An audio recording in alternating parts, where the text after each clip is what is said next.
Alors tout d'abord, je voudrais remercier le baron Jomot et le Collège Belgique de l'invitation. C'est vraiment un privilège pour moi d'être ici, en présence de gens qui comptent beaucoup et qui m'ont suivi au cours de nombreuses années. Et je vais vous expliquer l'histoire, donc je vais continuer après cette introduction par Benoît. Je vais approcher, je dirais, le projet de manière différente et je vais vous prendre par la main, je vais vous faire revivre les 4 dernières années, à partir du moment où on a décidé de créer cette société et où on est arrivé maintenant, grâce à un travail de collaboration et grâce à des collaborateurs qui ont permis de faire avancer le projet, qui pour la plupart sont ici dans la salle. Et donc, pour compléter ce que Benoît a dit et faire certains rappels, je vais d'abord vous rappeler que le cancer est une maladie qui concerne tout le monde. Ce n'est pas très rassurant, mais il faut se rendre compte qu'à l'heure actuelle, il y a presque 13 millions de personnes diagnostiquées avec un cancer aujourd'hui, et surtout qu'il y a un homme sur 2 et une femme sur 3 qui auront un cancer durant leur vie. Alors, la plupart de ces cancers peuvent être traités, et c'est là qu'intervient la notion sur laquelle a insisté Benoît, mais rarement guéris. Et donc on arrive à traiter ces cancers pour les retarder, mais à un moment, la maladie prend le dessus.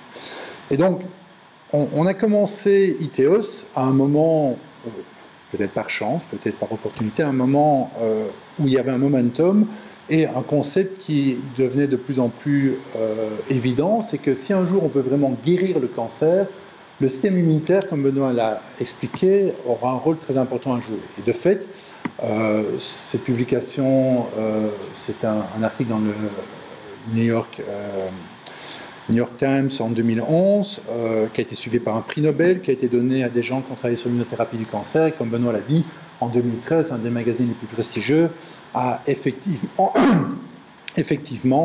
nommé l'immunothérapie du cancer comme étant une découverte majeure très récente. Et donc, c'est dans ce contexte-ci qu'on a pu créer Iteos et qu'on a pu développer Iteos. Alors, Iteos, comme beaucoup d'aventures, c'est une combinaison de 2 profils différents. Donc, il était important pour moi de trouver l'excellence scientifique la plus performante, je dirais, pour pouvoir faire naître la société, parce que c'est un véritable défi. Et s'il n'était pas possible de trouver l'excellence scientifique, on n'aurait pas pu développer le projet. Et donc, nous avons eu l'occasion, Benoît et moi, de collaborer à travers un projet BioWin qui a commencé en 2006, qui a été financé en 2008 et 2012.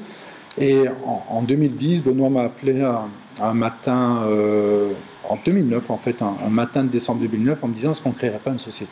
Et ça m'a pris à peu près 3 secondes de dire oui, on y va. Et donc, il a fallu un certain temps pour réussir à mettre le projet en place, et c'est là que je vais vous accompagner.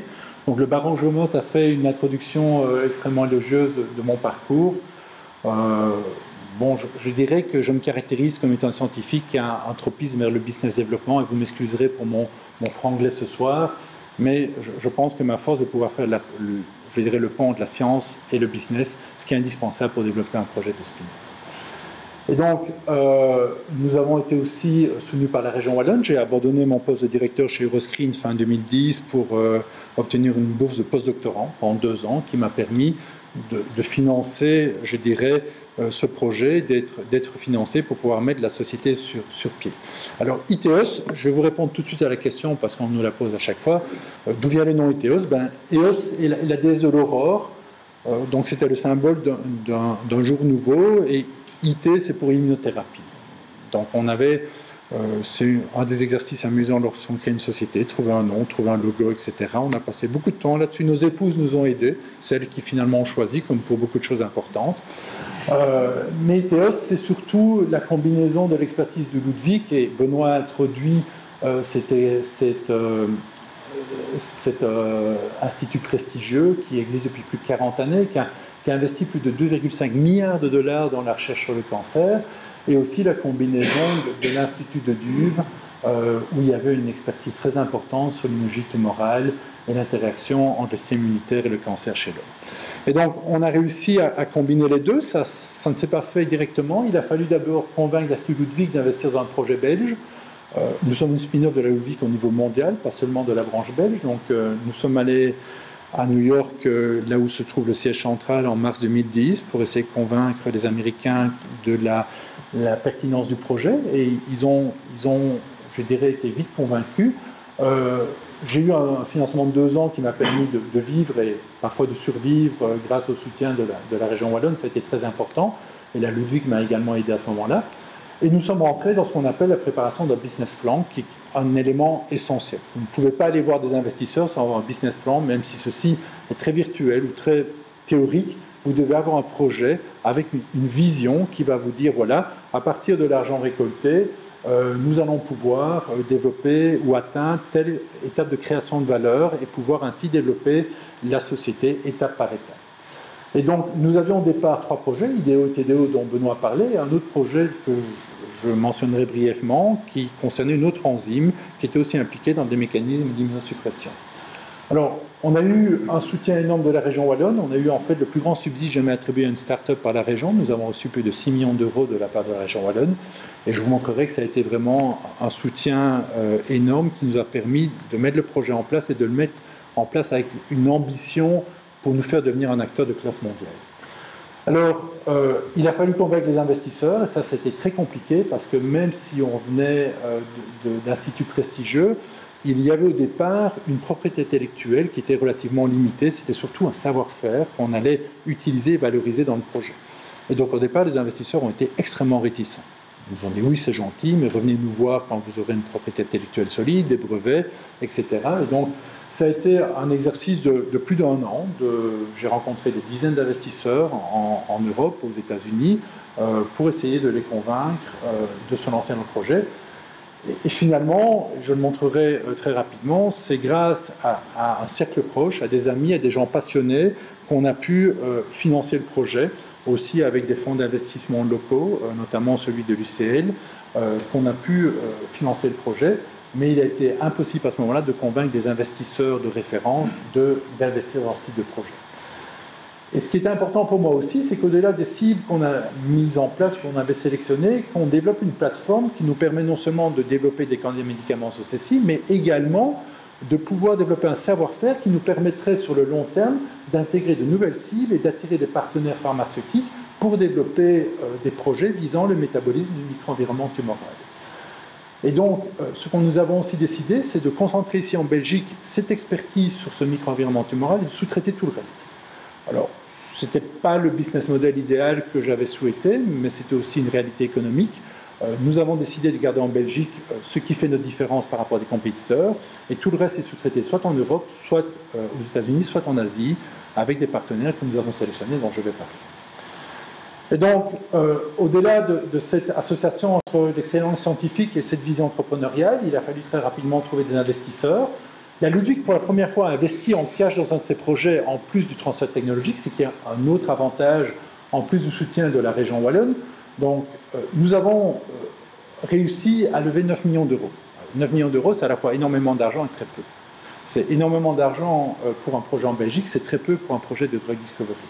Et donc, nous avons une série de partenaires, donc le fonds d'investissement de Désiré Collen, le fondateur de Chromogénix, le fonds d'investissement de l'UCL, un fonds d'investissement belgo-luxembourgeois et une série de privés, dont certains sont ici, qui ont été, je dirais, courageux pour soutenir le projet, qui ont été convaincus par le potentiel du projet, mais qui sont vraiment dans le cercle qu'on appelle les amis, les proches et les fous.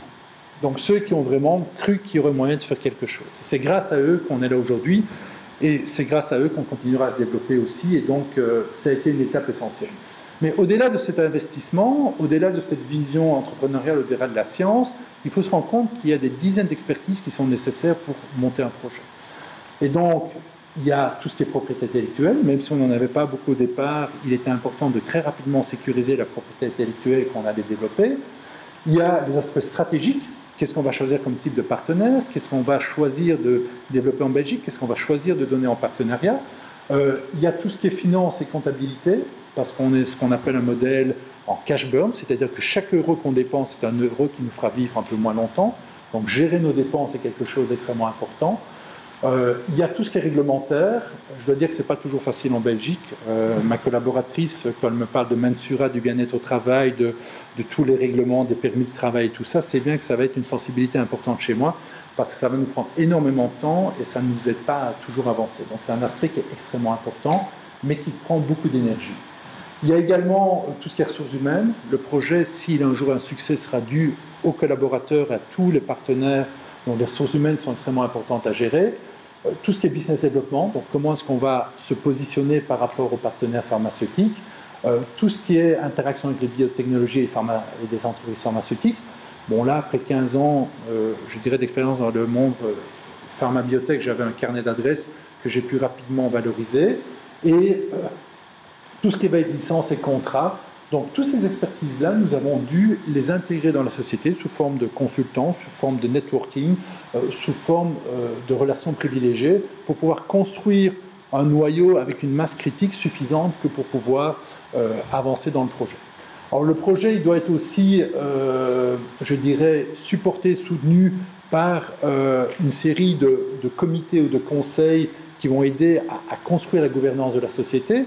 Et donc, c'est notamment un conseil d'administration dont la composition est définie ici, avec un chairman qui est indépendant, c'est un médecin anesthésiste qui a travaillé dans le monde pharmaceutique, dans le monde biotech et dans le monde du venture capital. J'avais décidé de prendre un Français parce qu'il fallait que j'associe aussi des investisseurs américains avec les investisseurs belges, et donc j'avais décidé de prendre quelqu'un qui était indépendant, et il a fait un excellent travail pour réussir à faire pousser la société, je dirais, de développer la société. On a un comité stratégique qui est dirigé par Jean Stéphane, l'ancien CEO de GSK Biologicals et qui est aussi un de nos investisseurs. Un comité scientifique que Benoît préside et qui est extrêmement important pour continuer à associer notre développement de biotech avec une assise scientifique. Un comité de rémunération, un comité financier. L'équipe de management que je dirige, et puis nous continuons à avoir une relation privilégiée avec l'Institut Ludwig, non seulement en Belgique, mais au niveau mondial, qui est dirigé par un comité qui le gère, composé à la fois de représentants d'ITEOS et de représentants américains. Donc tout ça permet de structurer la société, lui permet de construire sa vision stratégique à 3 mois, à 6 mois, à 1 an, à 2 ans, et aussi loin que l'on puisse le faire. Alors, le projet, c'est avant tout l'équipe. La plupart de mes collaborateurs sont ici. Donc, en vert sont les collaborateurs qui travaillent en Belgique. Benoît consacre une partie significative de son temps malgré toutes ses responsabilités académiques. Donc, il y a aussi un conflit d'intérêts à gérer qu'on a géré jusqu'à présent de manière très intelligente. Et Benoît arrive à consacrer une partie de son temps pour faire bénéficier la société de tout son savoir-faire. Sandra nous a rejoint de la KUL. J'insisterai, je vous montrerai jusqu'à la fin que l'union fait la force. Et donc, je suis diplômé de l'UCL et de l'ULB. Nous sommes maintenant installés dans un biopôle qui est principalement l'ULB. Mais j'estime que le pays est tellement petit qu'il est important de franchir les frontières, toutes les frontières, et de réussir à trouver l'expertise là où elle se trouve.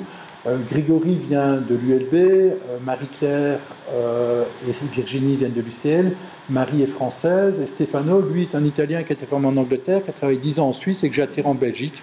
Il est parfois un peu perdu, mais fait un excellent travail. Il a amené son expertise de 10 ans dans l'entreprise pharmaceutique Merck & Renault pour la mettre au service de nos activités. Et donc on a ici la plupart de nos collaborateurs qui travaillent sur l'aspect pharmacologique. Je vais vous montrer ce que ça veut dire, comment est-ce qu'on caractérise ces molécules in vitro et in vivo. Et puis j'ai un chimiste qui est parfois un peu tout seul et qui dirige ces chimistes en Chine. Une entreprise s'appelle Sundia, qui eux font les molécules au quotidien, qui nous envoient les molécules toutes les semaines, que les molécules sont testées par l'équipe ici, afin d'identifier quelles sont les molécules les plus prometteuses. Et puis, au-delà de ce noyau dur, je dirais, il y a toutes les compétences dont je vous ai parlé. Donc tous ces gens, alors les acronymes ici sont un peu barbares, je ne vais pas vous assommer, et je vous expliquerai après ce que ça veut dire, mais tous ces gens ont complété notre savoir-faire avec une expérience en entreprise pharmaceutique ou biotechnologique de plusieurs dizaines d'années. Et donc ça, c'est vraiment, je dirais, ce qui permet de faire avancer ITEOS aujourd'hui, en sachant que nous avons aussi le soutien de nos collègues américains de la Ludwig, à la fois pour les modèles animaux, pour la chimie médicinale, pour le développement préclinique, pour les aspects réglementaires et pour le développement clinique. Nous avons toute une série d'experts américains qui continuent à nous aider au quotidien. Alors pour entrer dans le vif du sujet, lorsque vous créez une société, il faut l'installer à un moment, à un endroit. Alors je vous ai dit qu'on avait eu un soutien énorme de la région wallonne, et donc je n'avais qu'une contrainte, qui était tout à fait compréhensible, on devait se trouver en Wallonie. Et donc en Wallonie, il y avait la possibilité d'être à différents endroits. Mais très vite, Gosselies est apparu comme un endroit adéquat. Donc, se situe une vue d'hélicoptère. Nous sommes dans ce bâtiment. Nous avons pour le moment 120 mètres carrés de bureaux et de labos. Bon, je vous avoue qu'au début, le business plan était de travailler pendant 4 ans avec 4 personnes. Si tout se passe bien, à la fin de l'année, ou dans le courant de l'année prochaine, je ne veux pas stresser mes collaborateurs, on sera une vingtaine. Et donc, les choses se développent de manière importante. Mais nous avons pu trouver au sein de cette infrastructure à Gosselies, donc nous sommes sur le biopôle de Gosselies dans ce bâtiment, on a trouvé des laboratoires adéquats. Puis ce qui était surtout intéressant, c'est que dans le labo à côté, il y a un centre d'imagerie médicale qui est un des plus performants d'Europe.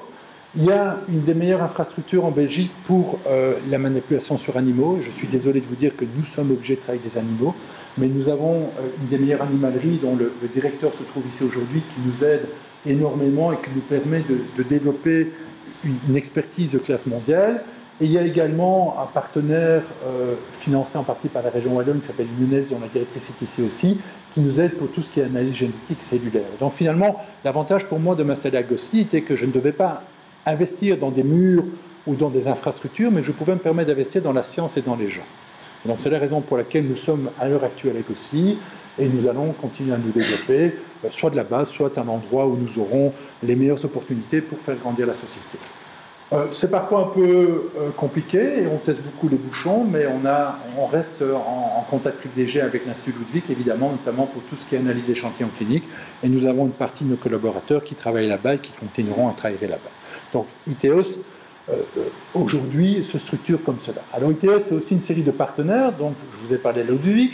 Nous avons un partenariat privilégié avec l'UCL, évidemment, dont nous sommes une spin-off, et l'Institut de Duve. Mais à côté de cela, nous avons une série de partenariats, que ce soit en Belgique avec l'ULB, l'Institut d'immunologie médicale, mais également l'ULG, une série d'hôpitaux. Donc, nous avons commencé à collaborer avec Bordeaux, nous avons commencé à collaborer avec Saint-Luc, mais également avec Gand.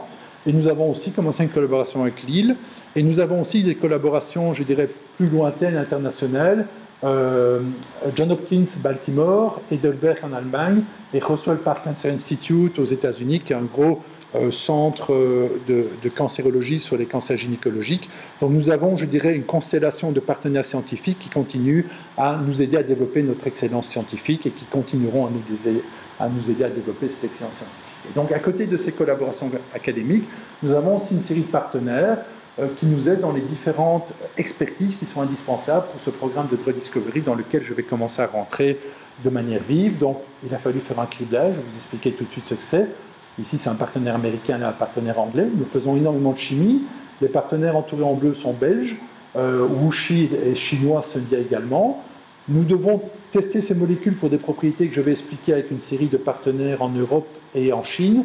Et nous avons aussi toute une série de partenaires qui nous aident pour des modèles, soit des modèles spécifiques, soit qui nous aident à augmenter nos capacités, avec ici notamment pas mal de partenaires belges, et donc ce partenaire qui nous donne accès à une animalerie de très haute qualité sur le site de Gosselies. Et donc ça, c'est ITEOS aujourd'hui, et toute, je dirais, la constellation de collaboration que nous avons dû mettre en place pour atteindre une masse critique qui nous permette de nouveau d'être visible au niveau international, si pas mondial.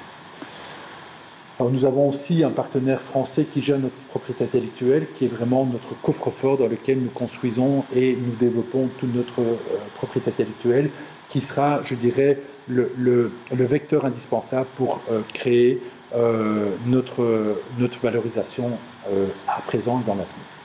Alors, rentrons dans ce programme de découverte d'un médicament. Finalement, vous voyez un médicament quand il arrive, pour la plupart d'entre vous, sous forme de gélules ou d'injection dans une boîte. Ici, on va remonter le temps, 20 ans en amont. Donc, je vais vous parler d'activités qui sont 20 ans avant d'une mise sur le marché. Donc, vous avez ici, je dirais, from bench, et donc ce que Benoît a expliqué, c'est ici le scientifique qui a une idée, jusqu'au lit et jusqu'au médicament. Donc, ce processus prend 20 ans. Et ce processus, pendant des dizaines d'années, a été géré de manière extrêmement performante par l'industrie pharmaceutique, dont les racines remontent à la fin du XIXe siècle et dont les plus grands acteurs à l'heure actuelle ont plus de 100 ans d'existence. Et puis vous voyez ici un schéma intéressant, vous voyez ici le nombre de NMI signifie nouvelle entité moléculaire qui ont été développées par milliards de dollars investis. Alors vous voyez que dans les années 50, lorsqu'on investissait $1 milliard, on arrivait, c'est une échelle logarithmique, à plus ou moins 30 nouvelles molécules. Et puis vous voyez que de manière dramatique, lorsqu'on approche du temps présent, par milliard investi, on est à moins d'une molécule, et le coût actuel du développement d'un nouveau médicament est de l'ordre de plusieurs milliards de dollars, parce qu'il faut tenir compte de tous les échecs. Et donc vous voyez que lorsqu'on fait un calcul économique, même si les entreprises pharmaceutiques ont des moyens financiers considérables, ces entreprises pharmaceutiques se sont vite rendues compte, notamment à partir des années 80, l'émergence des sociétés de biotechnologie, qu'il serait peut-être intéressant de prendre moins de risques et de concentrer leur activité sur ce qu'ils font le mieux, c'est-à-dire les essais cliniques à grande échelle et puis tout ce qui est réglementaire, tout ce qui est production et fabrication, production et marketing et vente, et qui laisserait les sociétés de biotechnologie faire les premières étapes les plus risquées. Et donc eux, finalement, s'asseyent sur les gradins, attendent que les sociétés de biotechnologie développent quelque chose d'intéressant, et puis rachètent le programme, ou font un partenariat avec l'entreprise pharmaceutique, l'entreprise de biotechnologie, pardon, pour pouvoir s'associer et finaliser le développement. Et donc, il faut garder à l'esprit aujourd'hui qu'une société de biotechnologie, ce n'est pas seulement une société qui va faire des protéines recombinantes ou qui va faire des choses très exotiques, ça peut être une société qui fait la même chose qu'une entreprise pharmaceutique, mais de manière très focalisée. C'est ce que fait Iteos aujourd'hui. Iteos, c'est une micro-entreprise pharmaceutique et nous faisons exactement la même chose qu'une grosse société pharmaceutique. Et donc, comment ça marche? Eh bien, vous avez ici un entonnoir, vous avez ici un certain nombre d'années, et donc, finalement, vous devez garder à l'esprit qu'un brevet a une durée de vie de 20 ans. Et donc, à partir du moment où vous identifiez une nouvelle molécule que vous la brevetez, ce que nous avons fait cette année, la durée de vie de brevet, c'est 20 ans, parfois ça peut être étendu de 5 ans, mais disons que c'est 20 ans. Et donc, vous avez un processus de découverte qui va prendre, grosso modo, 11 à 13 ans. Et donc, il restera 7 à 9 ans pour l'entreprise pharmaceutique pour valoriser son investissement. Et puis, par après, les génériques vont rentrer en compétition. Et je pense que c'est quelque chose de positif, mais il faut se rendre compte que les génériques vont rentrer en compétition, que l'entreprise pharmaceutique va voir ses revenus fondre, si pas totalement disparaître. Et donc vous avez un entonnoir où, lorsqu'on commence, et je vais vous parler d'Iteos qui est dans la partie large de l'entonnoir, Iteos un jour arrivera probablement jusqu'à une phase 2, mais n'ira pas plus loin. Et Iteos, entre ce stade-là et ce stade-là, trouvera un partenaire pharmaceutique pour faire une alliance stratégique, et avec ce partenaire, continuer le développement, mais le partenaire pharmaceutique prendra le lead et assumera le développement jusqu'à la mise sur le marché et les procédures de remboursement qui prennent encore un certain nombre d'années. Donc moi, je vais surtout vous parler de ceci. Donc Iteos, à l'heure d'aujourd'hui, existe depuis 2 ans et 1 mois. La première employée est arrivée le 1er septembre 2012. Nous sommes à l'heure actuelle à ce stade-ci. Nous sommes exactement là.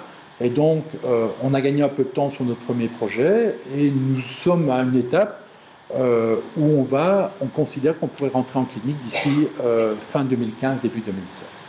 Et donc, je vais vous parler de ces différentes étapes. Alors, ne croyez pas que c'est quelque chose d'extrêmement sophistiqué, que c'est rocket science, comme disent ces Américains. C'est quelque chose d'extrêmement élémentaire qui est identique, je dirais, dans le processus depuis presque 40 ou 50 ans, si pas plus. On prend une série de molécules qu'on va tester. Je vais vous expliquer un peu comment on va faire. Puis on va trouver une molécule ou des molécules qui sont prometteuses. Et puis vous avez le chimiste qui va commencer à changer les caractéristiques de ces molécules pour en transformer en une molécule qui va fonctionner in vivo, donc chez l'animal, et puis une molécule qui va finalement être adéquate pour rentrer dans des essais cliniques. Et puis vous allez avoir des essais cliniques et je vous expliquerai un peu quelles sont les différentes étapes des essais cliniques. On entend surtout ou souvent parler de phase 1, phase 2, phase 3. J'essaierai de vous expliquer. Alors, médicaments, c'est... Donc, je reviens ici pour vous dire que lorsqu'il y a 100 projets qui rentrent ici, il y en a 2 qui arrivent là. Donc, il y a 98 projets qui vont se planter à une étape entre ici et là-bas. Et je vous avoue qu'il y a encore des projets qui se plantent ici. Donc, il y a des projets qui se plantent quand le remboursement n'est pas suffisamment élevé pour l'entreprise pharmaceutique. Donc, c'est peut-être dramatique, mais il faut se rendre compte que les projets peuvent s'arrêter à toutes les étapes et surtout dans ces étapes-ci. Pour 10 projets qui rentrent ici, il y en a plus ou moins un qui va rentrer ici, et puis dans les 10 qui rentrent ici, il y en a 2 qui vont sortir là-bas. Et donc, une société comme Iteos, comme de nombreuses sociétés en Belgique, que ce soit Euroscreen, Galapagos, Applins, Argenix et d'autres, vont être surtout actives dans cette zone-ci, vont prendre les risques. Maintenant, il y a des risques élevés, et puis aussi, je vous montrerai quelques chiffres des paiements significatifs. Alors, pourquoi est-ce qu'un produit va s'arrêter? J'ai ici listé une série de raisons, parce qu'il n'est pas efficace. Tout d'abord, vous allez prendre un produit, vous allez le développer, il va marcher très bien chez la souris, vous allez arriver chez l'homme, il ne marche plus du tout. Donc, c'est un problème, il peut être toxique. le produit peut certainement, surtout en cancérologie, tuer les cellules cancéreuses, mais si à un moment il y a des effets secondaires tellement importants qu'il a un effet toxique sur le patient, ça ne va pas être adéquat. Le produit peut avoir un problème de sécurité. Vous avez tous entendu parler du Vioxx. Il n'était pas toxique en tant que tel, mais par contre, chez certains patients qui avaient un certain profil, il pouvait entraîner des arrêts cardiaques, notamment. Donc il y a un problème de sécurité. Il peut y avoir, et vous voyez que c'est relativement important, un problème de marché. C'est une société pharmaceutique va investir, et puis 5 ans, 10 ans après, va se rendre compte qu'un compétiteur a pris le devant par rapport à elle et va arrêter le projet. Vous voyez qu'un certain nombre de projets sont arrêtés pour ces raisons-là. La pharmacocinétique, je vous expliquerai, c'est un produit qui n'est pas suffisamment actif chez l'homme. Le coût est important, la formulation, ça ne sert à rien de donner à un patient une pilule qui pèse 30 ou 50 grammes par jour, ça ne va pas marcher. Et puis il peut y avoir simplement des raisons de stratégie. Et donc, pour essayer de gérer ces risques, nous avons commencé le projet, et j'ai mis ici une chaîne de valeur, la création de valeur, et puis le temps, investissement, les risques qui peuvent être mis sur la même échelle. Nous avons décidé de commencer Iteos avec 3 projets différents. HO1, qui était un projet qui nous venait de Cambridge en Angleterre, sous l'égide de la Ludwig, qui était le repositionnement d'une molécule qui avait déjà été testée chez l'homme en essai clinique pour des maladies métaboliques et qu'on voulait repositionner comme immunomodulateur. Donc là, le risque de toxicologie était limité, de sécurité était limité, et finalement, il y avait un potentiel de création de valeur beaucoup plus important pour un investissement et un temps relativement limité. Et puis on avait IDEO, dont Benoît vous a parlé, qui est un projet qui avait déjà été initié par des compétiteurs américains. Et donc là, on avait une stratégie, nous avons toujours une stratégie de différenciation, je vous en parlerai un peu, parce qu'on doit se différencier par rapport à ces compétiteurs américains qui sont entre 100 et 1000 fois plus gros que nous, pour au moins un d'entre eux, et qui ont des moyens considérables et qui ont commencé avec 5 ans d'avance. Donc il faut qu'on arrive à faire les choses autrement. Et puis on a TDO, cette cible dont Benoît a parlé, qui pour le moment n'a jamais été développée par une entreprise pharmaceutique. Et donc là, on a évidemment un risque beaucoup plus élevé et la création de valeur est beaucoup plus incertaine. Et donc, on a commencé Iteos avec ces 3 projets en essayant de gérer les risques de manière différente pour pouvoir créer de la valeur et attirer des investissements qui nous permettraient de continuer lorsque les 9 millions auraient été utilisés. Et donc, très rapidement, après 9 mois, nous avons pris la décision que je ne dirais pas suicidaire mais courageuse, d'arrêter le premier projet, qui était le projet qui était censé donner le plus de retour sur investissement. Il y a certains investisseurs qui ont été extrêmement tracassés de cette décision, et je peux vous dire aujourd'hui que c'était la bonne décision. Parce que nous avons concentré nos moyens sur les 2 autres projets. Alors, nous avons aussi pu montrer que nous avions la capacité d'arrêter un projet malgré son potentiel éventuel, mais de prendre les bonnes décisions et de nous concentrer sur des projets qui étaient plus porteurs. Et donc ce soir, je vais illustrer le processus de développement préclinique à travers le projet IDEO. Et donc le projet IDEO, pour resynthétiser ce que Benoît a dit très rapidement, vous avez ce lymphocyte T qui est finalement l'agent qui dans le corps va pouvoir lutter contre la cellule tumorale, et cette cellule tumorale s'est rendue invisible en synthétisant, en produisant cet enzyme IDEO. Cet enzyme IDEO dégrade le tryptophane qui est dans le micro-environnement tumoral et produit une molécule appelée akinurénine qui, elle, est toxique pour le lymphocyte T. Et donc, vous avez un processus, lorsque la cellule tumorale exprime IDEO, vous allez avoir une diminution du tryptophane dans le micro-environnement tumoral, une augmentation de kinurénine, et l'effet concomitant de ces variations va entraîner une paralysie des lymphocytes T. Et donc, c'est ça qu'on veut inverser. Donc, en inhibant IDEO, on veut pouvoir inverser le processus, restaurer la concentration de tryptophane, diminuer la concentration de kinurénine et permettre au lymphocyte T d'attaquer la cellule cancéreuse. Alors, le rôle physiologique d'IDEO, Benoît l'a expliqué, c'est surtout la tolérance maternelle. Lorsque vous donnez un inhibiteur d'IDEO à un modèle animal de grossesse, vous avez un avortement direct, très rapide. Et donc, cette tolérance maternelle est extrêmement importante. La validation d'IDEO était conséquente. Au-delà de la publication initiale Princeps de Benoît du rôle d'IDEO dans le cancer en 2003, il y a eu plus de 780 publications, de nombreux modèles animaux, même si ceux-ci sont parfois très difficiles à reproduire, et de nombreux cancers exprimant des quantités importantes d'IDEO. Donc IDEO est de manière évidente une cible intéressante. Lorsque nous avons commencé le projet en 2012, il y avait 2 compétiteurs connus. À l'heure actuelle, il y en a plus de 15. Et donc, il y a un environnement compétitif qui est extrêmement agressif et nous devons nous positionner aussi par rapport à cet environnement. Donc, Incyte, qui est un ex-Dupont de Nemours, la branche pharma de Dupont de Nemours, et le numéro 1 à l'heure actuelle a commencé le projet il y a plus de 5 ans. Nous avons réussi à nous positionner quasiment numéro 2. Newlink est une autre société qui est aussi en phase clinique, mais qui est, je dirais, beaucoup plus controversée. Donc pour le moment, nous sommes numéro 2. Nous devons valoriser ce momentum ou ce timing parce qu'il est possible que d'ici 2 ans, nous soyons dépassés par des grands groupes pharmaceutiques qui ont des moyens beaucoup plus conséquents que les nôtres. Alors qu'est-ce qu'on a fait en 2 ans? Eh bien, tout d'abord, vous commencez le processus par un criblage. Alors, qu'est-ce que vous faites? Je vous disais que ce n'était pas de la rocket science. En fait, vous devez imaginer que la boîte qui est ici, le cube, c'est l'espace chimique de toutes les molécules qui existent au monde. Et donc, vous devez trouver une molécule chimique qui va être capable d'avoir l'effet que vous voulez développer comme médicament. Donc, dans notre cas, nous voulons trouver une molécule chimique qui va inhiber l'enzyme IDO. Et nous n'avions aucune idée au départ du type de molécule que nous cherchions. Et donc, il faut trouver dans cet espace chimique que vous pouvez imaginer ici, un ensemble de molécules les plus diversifiées possibles, et c'est un des grands défis, qui soit suffisamment diversifié que pour pouvoir pêcher par chance, c'est vraiment une pêche, la molécule qui soit un bon point de départ pour le programme de chimie médicinale. Et donc, nous avons travaillé avec un collaborateur anglais qui avait une librairie d'à peu près 180 000 molécules. Il faut se rendre compte que les grandes entreprises pharmaceutiques peuvent cribler plusieurs millions de molécules. Et donc, il est extrêmement difficile d'avoir une librairie suffisamment représentative. Nous avons identifié un partenaire qui semble avoir une librairie intéressante. Alors, ça se fait dans un environnement robotique que j'ai illustré ici, qui implique des millions d'euros d'investissement. Donc, de nouveau, il n'y avait pas de sens pour nous d'investir dans cette plateforme. Nous avons trouvé un partenaire sous-traitant qui était capable de le faire, qui pouvait amener aussi les molécules, la librairie à cribler. Et vous avez ce type de format. Donc, c'est une plaque qui a la taille, je dirais, d'un portefeuille, dans lequel chaque puits va contenir une molécule différente. Et vous allez, à l'aide d'enzymes recombinantes ou à l'aide d'un cocktail bien particulier, vous arrangez pour avoir un signal. Ici, c'est un signal lumineux. Vous voyez qu'il y a différents types de couleurs. Un signal lumineux qui peut être lu par des détecteurs de ce type. Et donc, il va vous permettre de cribler ces centaines de milliers de molécules pour pouvoir identifier lesquelles ont un effet sur la cible que vous voulez caractériser ou voulez, dans notre cas, inhiber, donc comme l'enzyme IDO.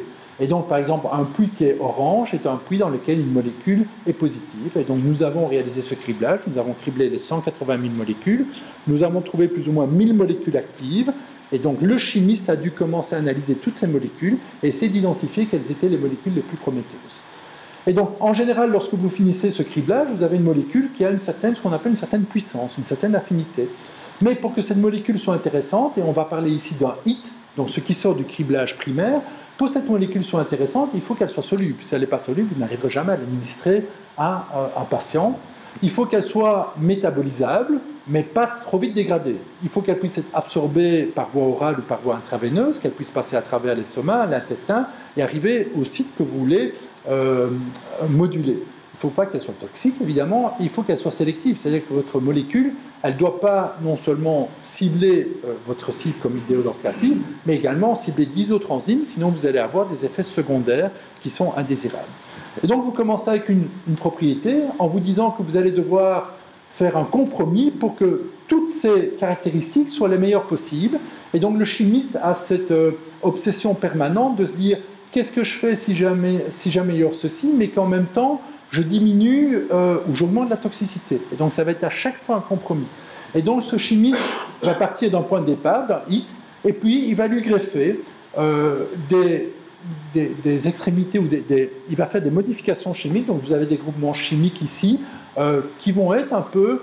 quand il a de l'expérience, comme c'est le cas de Stefano, il peut évidemment valoriser ses 10 ans de chimie médicinale, c'est ce qu'on appelle la chimie médicinale, c'est-à-dire que certains groupements sont plus prometteurs que d'autres, ou que certains ne marcheront pas parce qu'ils vont être toxiques d'office ou avoir une mauvaise solubilité, mais il y a tout ce design qui vient vraiment du chimiste qui va faire synthétiser une série de molécules. Donc ça, nous le faisons en Chine, pour des raisons économiques principalement, mais aussi parce que ce n'est pas une activité qui est essentielle pour développer notre savoir-faire propriétaire. Donc ces molécules sont synthétisées en Chine, reviennent en Belgique toutes les semaines. Nous avons aussi d'autres approches, comme des approches où nous avons, avec un partenaire allemand, fait un cristal de l'enzyme qui nous intéresse. Donc c'est de la cristallographie avec rayon X.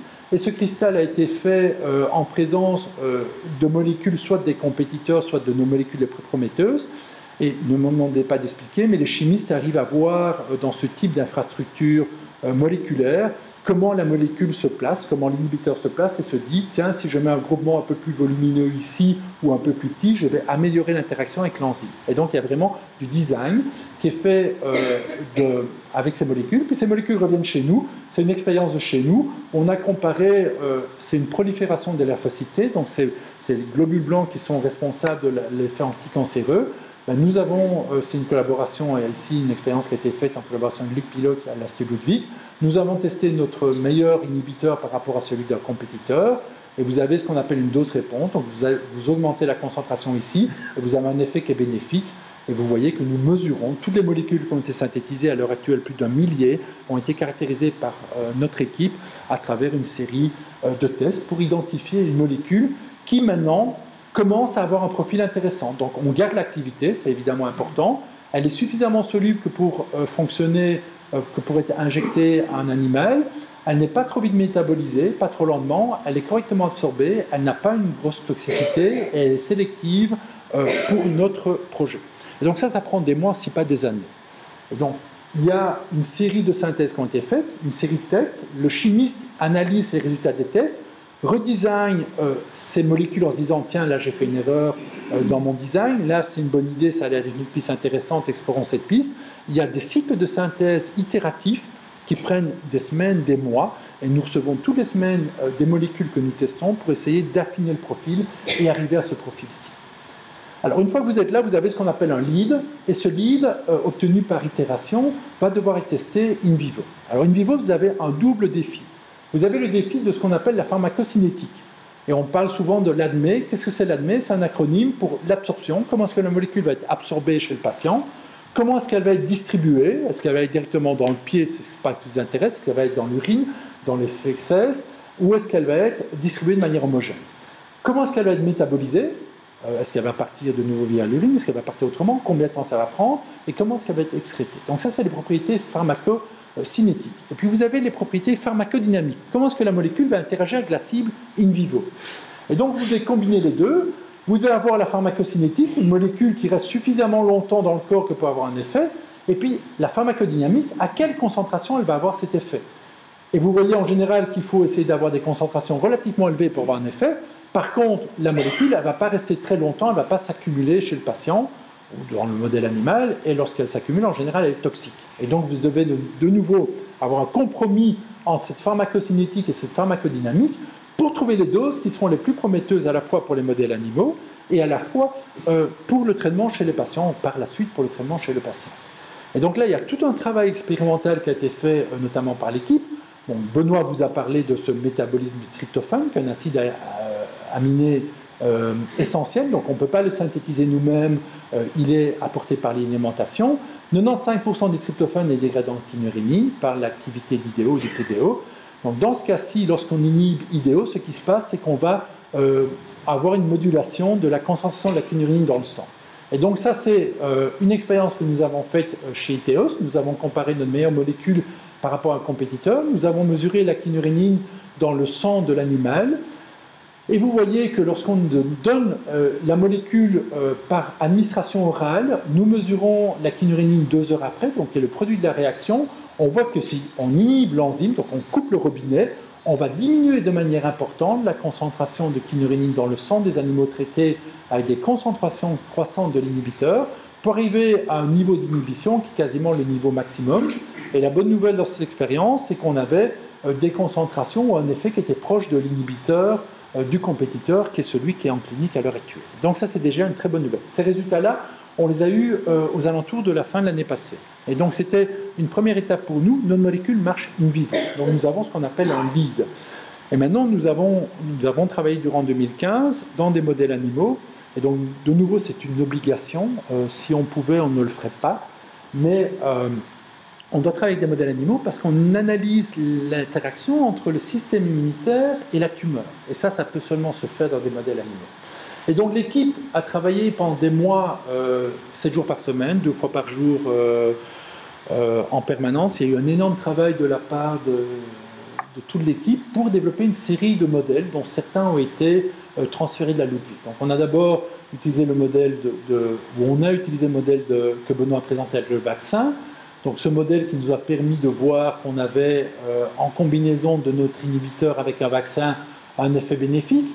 Les immune checkpoints, c'est ce que Benoît a évoqué comme étant les anticorps qui étaient capables de couper les freins qui empêchaient les lymphocytes T de se développer. Mais la chimiothérapie aussi, on a pu montrer qu'on avait un effet additionnel ou additif lorsqu'on combine notre inhibiteur avec la chimiothérapie, comme on l'a avec le vaccin d'immune checkpoints, et d'autres types de vaccins en combinaison avec Johns Hopkins ou Roswell Park. Donc ça, ce sont tous les modèles animaux qu'on est en train de faire. Donc il faut se rendre compte que ces modèles animaux, c'est un travail de 4 à 6 semaines où il faut donner la molécule 2 fois par jour à l'animal. Et ce sont des expériences de très longue haleine. Voici un exemple. Vous avez la taille de la tumeur, c'est un modèle de vaccination.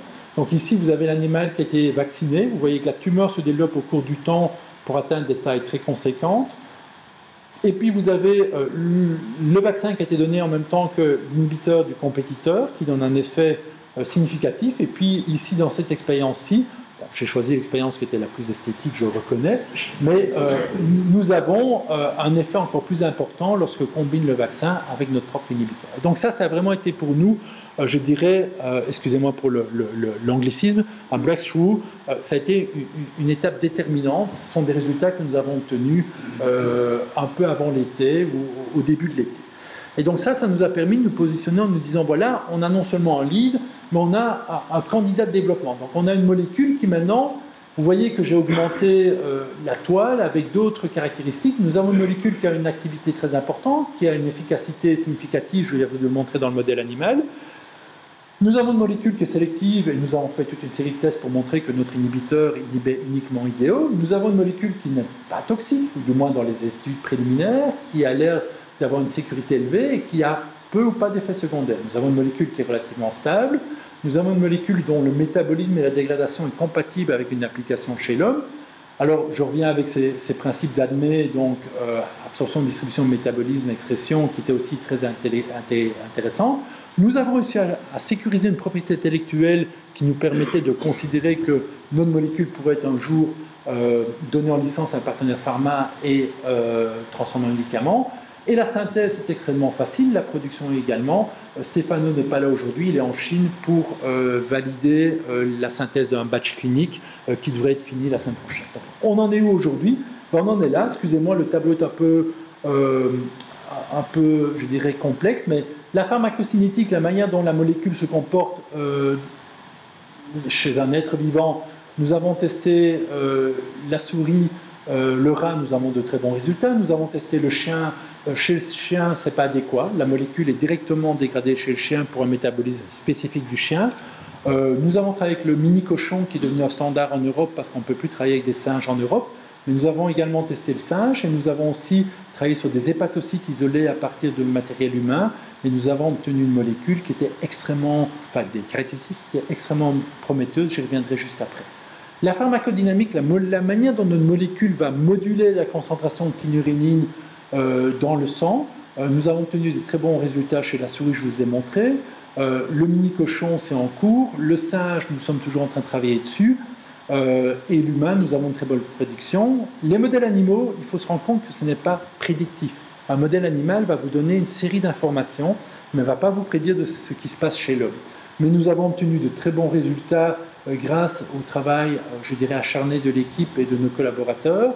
Nous avons aussi testé à travers des partenariats ou des sous-traitants la sélectivité. Nous avons testé plus de 300 autres enzymes ou protéines pour montrer que nos molécules, et je devrais mettre ici que c'est fini, nos molécules étaient tout à fait spécifiques, notamment pour une protéine appelée ERG qui donne des gros problèmes cardiaques. Chez l'homme, nous n'avons aucune activité. CMC, c'est Chemical Manufacturing Cost. Nous avons une molécule qui est très soluble, qui se donne facilement sous forme de gélule chez l'homme, dont la formulation ne posera probablement pas de problème. Nous avons la chance d'avoir une molécule qui peut être synthétisée en une étape, alors que souvent les molécules demandent 10-15 étapes, et plus il y a d'étapes, plus ça coûte cher. Nous avons l'extrême opportunité d'avoir une molécule qui est synthétisée en une étape, et nous avons un batch, c'est Good Manufacturing Practice, un batch qui est en cours de synthèse cette semaine pour être prêt à rentrer en essai clinique. La toxicologie, nous sommes en train d'avancer, c'est ce qui nous restera à faire avant de rentrer en essai clinique l'année prochaine. On n'a pas de toxicité sur les gènes. On a aussi finalisé une toxicité chez le rat où nous avons obtenu de très bons résultats. Et nous sommes en train maintenant de faire la toxicité qui nous permettra de recevoir l'autorisation de la part de FDA ou de l'autorité européenne du médicament pour entrer en essai clinique. Et nous sommes en train de finaliser ceci.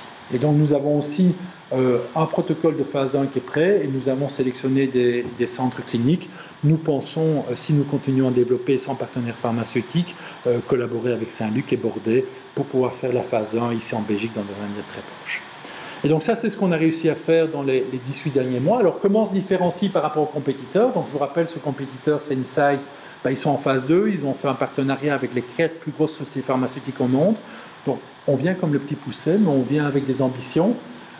J'ai pris ici 2 caractéristiques.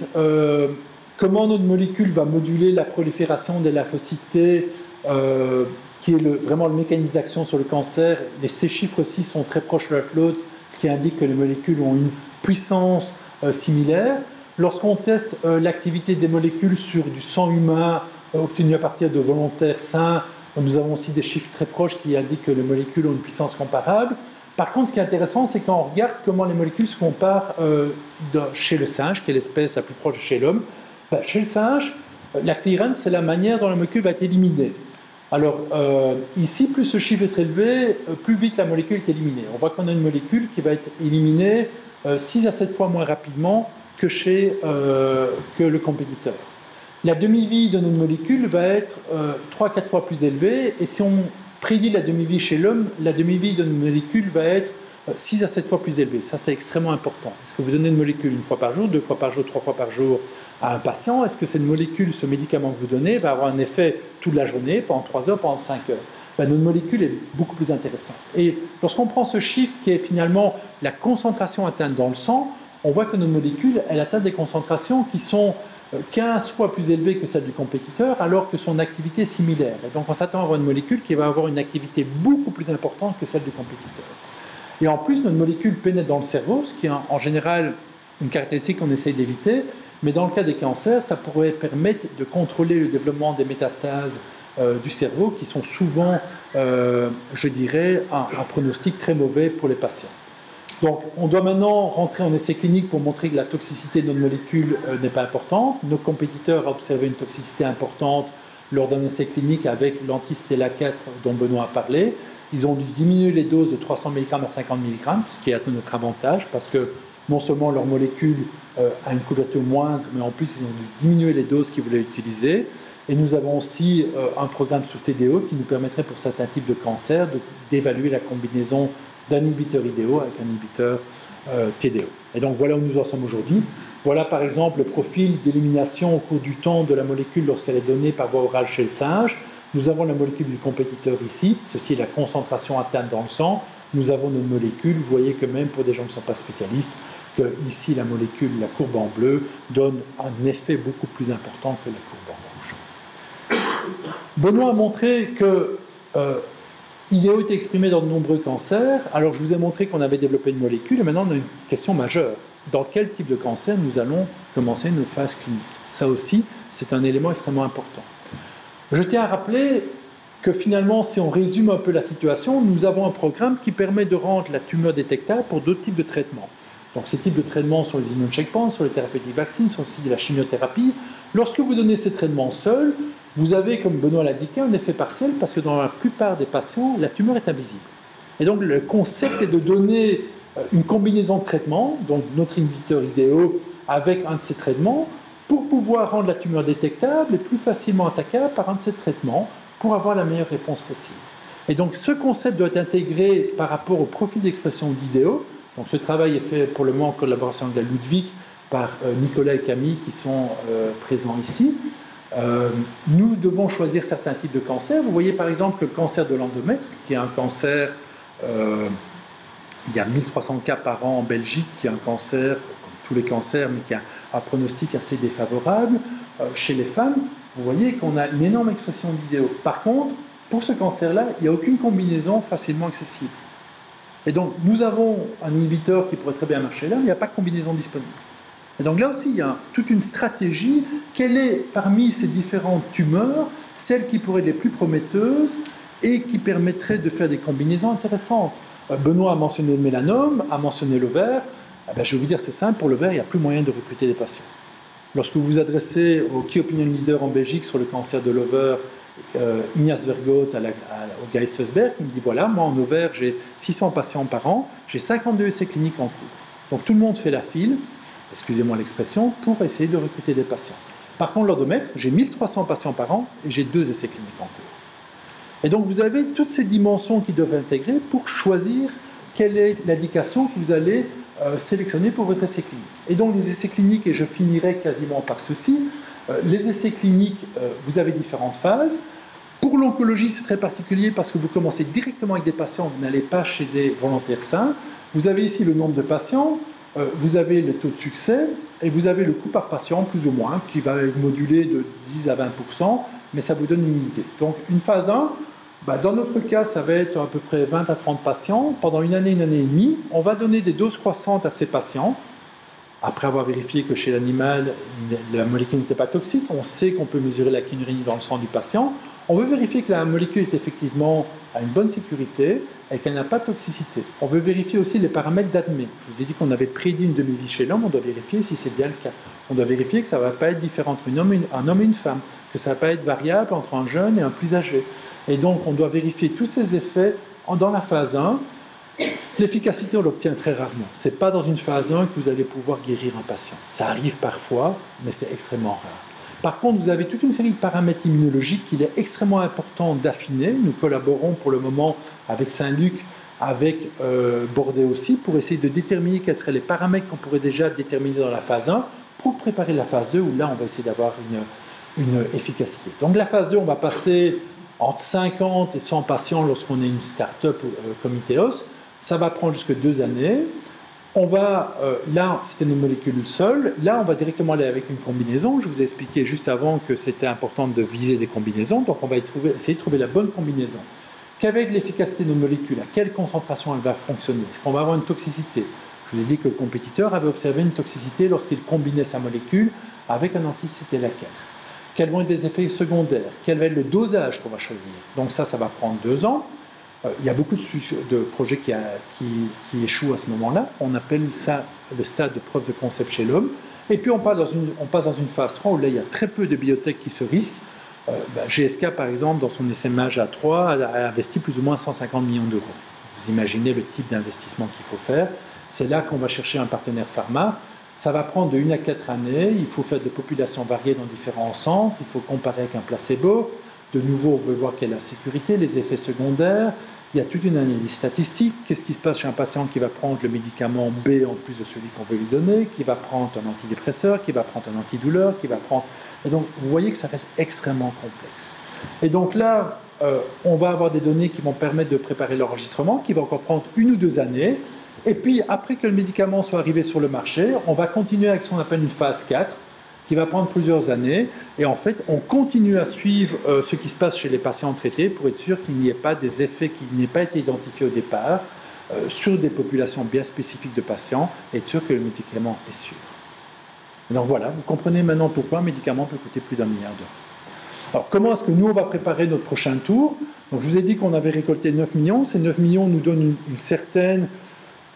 je dirais visibilité financière. En fait, si je prends l'échelle de temps ici et ce qu'on est en train de faire, on a 2 options. Soit on se concentre sur un programme, et pour le moment c'est IDEO qui est plus avancé. TDO, nous sommes encore au stade de lead pour le moment.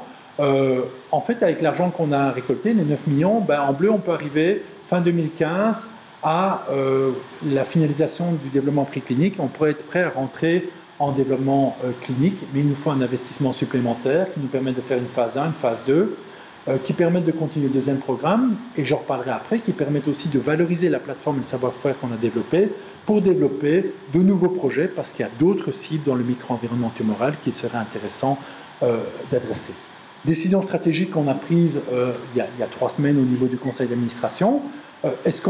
Par contre, est-ce qu'on prend le risque de développer les 2 projets en parallèle et mi-2015 d'avoir besoin de cash pour continuer et sécuriser le financement pour pouvoir développer les 2 projets en parallèle? Nous avons décidé, au vu des derniers résultats au mois de septembre, de nous concentrer sur cette option-là. Alors, je vous parle de ceci, c'est important parce que vous avez compris que le cancer, ce n'est pas une maladie, ce sont des dizaines de maladies différentes. Je ne vais pas vous donner un mal de tête, mais la cellule cancéreuse est capable, vous avez dit ici, de développer une série de mécanismes qui la rendent invisible au système immunitaire. Et donc, Iteos a un avenir prometteur devant lui s'il arrive à se financer et s'il arrive à continuer ses activités, parce que nous avons d'autres cibles ici qui seraient intéressantes de valoriser ou de développer en valorisant tout le savoir-faire qu'on a accumulé grâce au transfert technologique qui vient de la Ludwig et de l'Institut Ludwig. Et donc, par exemple, voici une cible. Ceci est une série de cancers. C'est une quantification de l'ARN. Vous voyez, cette cible, en fait, que je ne mentionne pas ici, c'est une enzyme qui est responsable de la dégradation d'un autre acide aminé que le tryptophane dans le micro-environnement tumoral. Vous voyez que dans des tissus normaux, l'échelle de 10 indique en général une expression faible, elle n'est quasiment pas exprimée. Par contre, dans les cellules tumorales ou dans les différents types de cancers, vous voyez que certains cancers comme l'ovaire ont des expressions très élevées. Ben, ça, je voudrais pouvoir le développer au sein d'Iteos dans les années qui viennent. Alors maintenant, parlons dessous. Ben, qu'est-ce qu'on peut faire avec les 9 millions qu'on a eus? Bon, il en reste évidemment moins que 9 depuis le début de nos activités. On peut finaliser le développement préclinique d'IDEO. On pourrait obtenir un lead optimisé pour TDO. Mais on a besoin de financement supplémentaire. Depuis le début de l'année, j'ai rencontré une quarantaine d'investisseurs. J'ai parlé à une trentaine d'entreprises pharmaceutiques, que ce soit en Europe, au Japon, aux États-Unis. Et donc, si on lève 5 millions d'euros en plus de ce qu'on a maintenant, on pourrait finaliser une phase 1. On pourrait arriver au stade où on a un développement préclinique pour TDO et on pourrait commencer à développer un nouveau programme. Si on lève, par contre, 8 millions, ce n'est pas cumulatif, c'est 5 ou 8, on pourrait aller plus loin dans notre phase 1, développer un second programme sur IDEO, ce qu'on appelle un backup, si la première molécule a un problème, qu'elle s'arrête à un moment, qu'on ait une position de repli pour continuer à développer le programme. On pourrait finaliser une phase 1 sur TDO et on pourrait pousser un nouveau programme ou plusieurs nouveaux programmes pour pouvoir alimenter le processus. Et puis si on veut faire tout ce que je vous ai montré dans la diapositive précédente et finaliser une phase 1 et une phase 2 sur IDEO et TDO, eh bien, il vous faut 24 millions. Et quand je dis qu'il me faut 24 millions, en général, les gens sourient ou rient et disent « reviens nous voir dans quelques années », mais ce n'est pas une somme d'argent que tu pourras trouver. Et donc, il y a une alternative, ça c'est l'aspect capitalistique. Les 8 millions, on est sur le point de les trouver et les investisseurs actuels qui nous font extrêmement confiance sont prêts à nous suivre, donc ce sera possible.